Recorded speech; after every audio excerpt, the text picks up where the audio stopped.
Among the many crises fueled by the Biden administration's mishandling of the southern border security is a growing court backlog for migrants seeking asylum.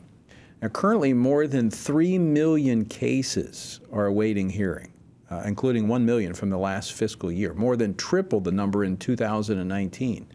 Well, earlier today, the House Oversight and Accountability Committee held a hearing to address how the Biden administration's own policies are undermining U.S. immigration law.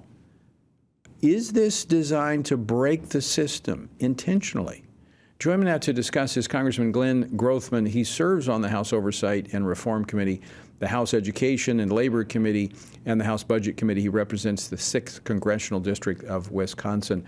Congressman Grothman, welcome back to Washington Watch. Always great to see you. Glad to be on this show. Our country is under attack in so many ways.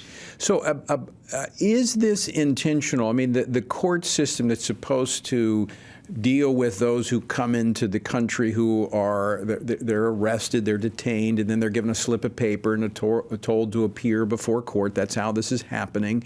3 million of those cases.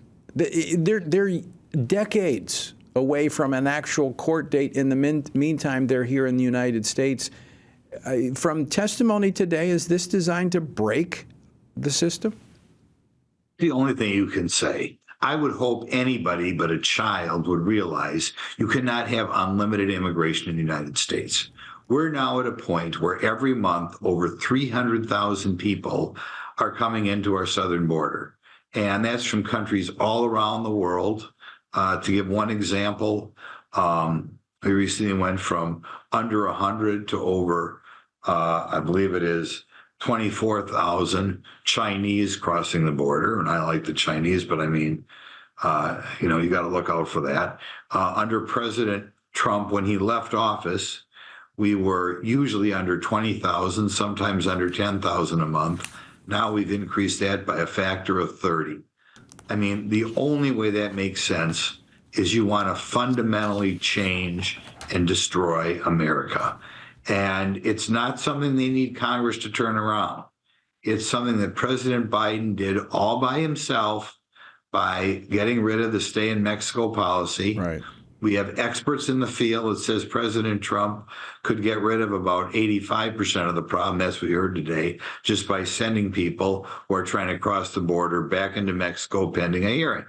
But he won't do it. Right. And you have to ask yourself, why does President Biden, the only conclusion is, wants to destroy America? I mean, why else would you let 300,000 people a month in the country? So this is a fight the Republicans are going to have. Although you don't have all the mechanisms, you do have the purse. This is where the funding has to be dealt with. And the problem is it's personal. It's a humanitarian crisis as well. Now, during today's hearing, you asked about the abuses that migrants suffer from these cartels. What did you learn? Well, anybody who's down on the border knows that because the drug cartels are telling everybody that now is the time to come in America, people are coming here and inevitably risking their lives because they're told now's the time to come. We see people drowning in the Rio Grande River.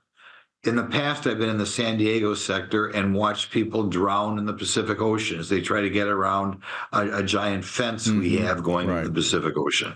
I have heard about people dehydrating to death in the Arizona desert. The number of women who are sexually assaulted is through the roof. Just scandalous beyond belief. But when you have a border controlled by the drug cartels, I guess you can say, what are you going to expect? But women either don't know this is going to happen or they put up with it because they have been told that now is the time to come into America.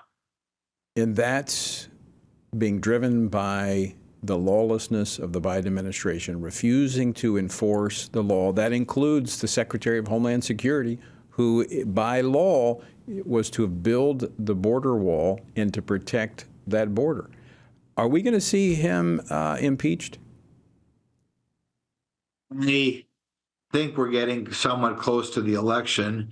The Republicans, A, do not have the votes in the Senate to convict, and B, in the House right now, depending upon the week, we have a 2 or 3 vote majority.